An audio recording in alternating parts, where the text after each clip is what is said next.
আসসালামু আলাইকুম। সবাইকে শেষ সকাল ব্লগে আরও একবার স্বাগতম। সবাই কেমন আছেন? আশা করি যে যেখান থেকে আজ এই ভিডিওটি দেখছেন আমার সকল প্রিয় আপু ও ভাইয়ারা সকলে ভালো আছেন, সুস্থ আছেন। আল্লাহর অশেষ রহমতে এবং আপনাদের দোয়ায় আমিও ভালো আছি, আলহামদুলিল্লাহ।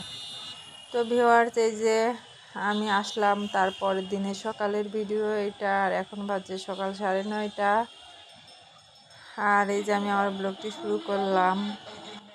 এই তো ভিউয়ার্স, অনেক দিন পর আপনাদের সাথে এই যে কলেজ মাঠটা শেয়ার করতেছি।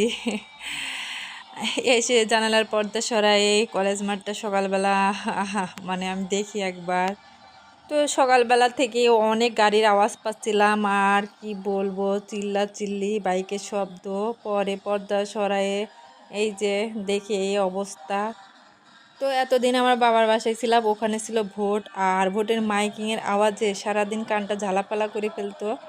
আবার গতকাল এখানে আসছি, আজকে সকালবেলা ঘুম থেকে উঠেই দেখি এখানে এই অবস্থা। পরে জানতে পারলাম এখানেও ভোট হবে কয়েকদিন পরে। তো এতদিন জানি না কিভাবে মানে কানের 12টা বাজায় ছাড়বে। যাই হোক, আর দেখতেছেন এই গাড়িটায় 2টা মাইক লাগাইছে। তাও আবার দেখেন আমার রুমের দিকে তাক করা। মানে কি বলবো, এতটা শব্দ হচ্ছে। আহ তো আমার প্রিয় সকল আপু ও ভাইয়ারা যারা যারা ভিডিওটি দেখা শুরু করেছেন, প্লিজ প্লিজ আপনাদের কাছে অনুরোধ, আপনারা লাইকটা দিয়ে তারপর ভিডিও দেখেন। আর ভিডিও দেখে যদি আপনাদের ভালো লাগে একটি সুন্দর কমেন্ট করে যান। প্লিজ আপনারা কেউ লাইক না দিয়ে বলবেন না যে লাইক দিয়ে ভিডিও দেখতেছি বা ভিডিও দেখা শুরু করলাম। আপনারা লাইক না দিয়ে ভিডিও দেখেন আর কমেন্ট করে যান। যদি সবাই লাইকই দেন, কমেন্ট যদি 50-60টা পড়ে, তাহলে লাইক কেন 20টা হয়? আমি এইটা হিসাব কিছুতেই মিলাইতে পারি না। আসলে কি মানে আমরা যারা নতুন ইউটিউবার আছি, একেবারেই নতুন, আর আমরা আসলে একে অপরের সাপোর্ট ছাড়া আমরা আসলে সামনে কখনোই এগোতে পারবো না। আর যেহেতু এটা সম্ভব নয়, তাহলে আমাদের কার্পণ্যতা করে তো কোনো লাভ নেই, আমি যেটা মনে করি। আমরা একে অপরের ভিডিও যদি আমার ভালো লাগে আমি দেখব, সেটাতে আমি লাইক করব, কমেন্ট করব, ফুল ওয়াচ করে আসবো। আর আমার ভালো না লাগলে সেই ভিডিওটা কেন আমি হচ্ছে একটুখানি ক্লিক করলাম, একটা কমেন্ট করে চলে আসলাম, না লাইক না হচ্ছে ফুল ওয়াচ। এতে আসলে কি আপনারও ক্ষতি হচ্ছে, আমারও ক্ষতি হচ্ছে। তো একে অপরের আমরা ক্ষতি না করি, একে অপরের আমরা ভালো করার চেষ্টা করি।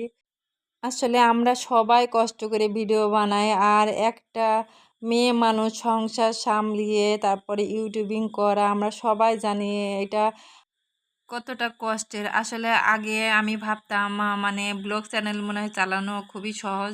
আমার কিন্তু একটা কার্টুন চ্যানেল ছিল, আমার ওই কার্টুন চ্যানেলটায় প্রায় 2500-এর উপরে সাবস্ক্রাইবার হয়ে গেছিলো। কিন্তু আমি হঠাৎ করে কার্টুন চ্যানেলটা বন্ধ করে দেই, কারণ কার্টুন বানানো আমার কাছে মনে হচ্ছিল যে এত কষ্ট, কারণ কার্টুন বানাইতে হয়, হাঁটাইতে হয়, কথা বলাইতে হয়, অনেক কষ্ট। যাই হোক, আমি ভাবছিলাম ব্লগ ভিডিও মানে খুবই সহজ, ভিডিও শ্যুট করব আর ছেড়ে দেব।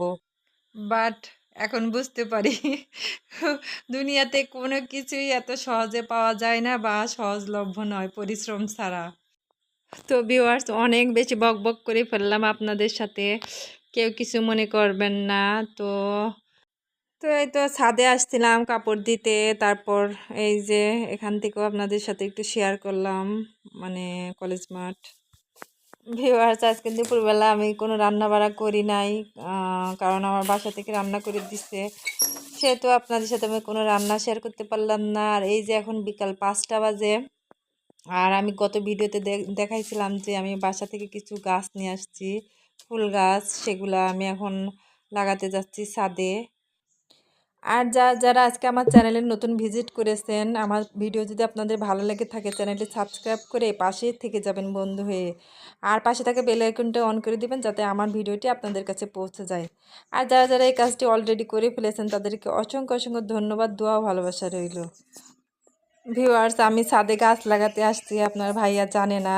যদি সে জানে মানে প্রচণ্ড রাগ পাবে। তো কি আর করার, মানে গাছগুলা নিয়ে আসছি টেনে টেনে বাপের বাসা থেকে, লাগাবো না, নষ্ট করে ফেলবো, ফ্রিজে রেখে দিছি 2 দিন ধরে। তো আজকে ভাবলাম গাছগুলা এখনো এই দেখেন ফুল ফুটে গেছে, এটা পর্তুলিকা ফুল, ঘাস ফুল আছে কিছু, তারপর পাথরকুচি আছে, অ্যালোভেরা আছে, আরও ফুলের বীজ নিয়ে আসছি, এগুলা আসলে লাগাতে হবে।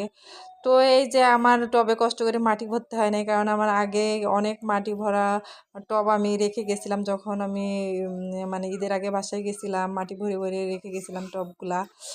আর কিছু মাটির দরকার ছিল, তাহিদ আমাকে নিয়ে এসে দিছে। তো আমি একটা অ্যালোভেরা গাছ নিয়ে আসছি, এই যে এই গাছটা লাগাচ্ছি। গাছটা নিয়ে আসতে গিয়ে ব্যাগে ওই যে ডাল ভেঙে গেছে। আর এগুলা কি গাছ, সম্ভবত পাথরকুচি বলে না কি না, কি নাম আপনারা জানলে কমেন্টে অবশ্যই বলবেন। তো এই গাছগুলা খুব ভালো লাগে, মানে অল্প গাছ লাগালে অনেক গাছে চারা ভরে যায়। তো এই গাছগুলো আমি লাগাই নিলাম। তো ভিউয়ার্স, এই তো আমি এক হাতে মোবাইল ধরে আরেক হাতে গাছ লাগাতে খুবই কষ্ট হচ্ছিল, এই জন্য আমি অফ ক্যামেরায় গাছগুলো লাগিয়ে নিলাম। আর ধরে রাখতে, মোবাইল ধরে রাখতে আমার খুব সমস্যা হচ্ছিল। যাই হোক, এই যে আমার সব গাছ লাগানো হয়ে গেছে অবশেষে। এই যে এখানে আমার অ্যালোভেরা গাছটা দেখুন, পানি দেওয়ার পরে কত সুন্দর লাগতেছে। আর এই তো এই গাছগুলাও লাগিয়ে পানি দিয়ে নিলাম, আর এগুলো তো লাগানো দেখালাম আমি আপনাদের সাথে। আর এই যে এই গাছগুলা, মানে আমি নিজে এসে তাজ্জব হয়ে গেছি, এই টবটা কোনো গাছের অস্তিত্ব ছিল না, সব মরে গেছিল। আর বৃষ্টির পানি পেয়ে দেখুন কতটা সুন্দর হয়েছে। আর এই যে কাঁঠালি ফুল গাছগুলাও অনেক সুন্দর, দেখুন চারা বেরিয়েছে। আমি এতটা দিন ছিলাম না, কোনো পানি দেওয়া হয় না, কিছু দেওয়া হয় না, তবু দেখুন মরা গাছ জ্যান্ত হয়ে কি সুন্দর ফুল ফুটেছে। আর এই তো পর্তুলিকা আর ঘাস ফুলগুলো আমি এভাবে লাগাই নিচ্ছি এই টবগুলোতে। আর এই যে এখানে এই এই গাছগুলো জানি না হবে কি না, প্রায় মরা মরা হয়ে গেছে। আর এই তো এদিকে আমি কিছু পাথরকুচি পাতা দিয়ে রাখছি, দেখি হয় কি না। আর এই পাশে দুইটা টব খালি রেখেছি, কারণ ওখানে কিছু বীজ আছে, ওই বীজগুলা লাগাবো। তো ভিউয়ার্স, এই তো আমার সমস্ত গাছগুলা লাগানো হয়ে গেছে।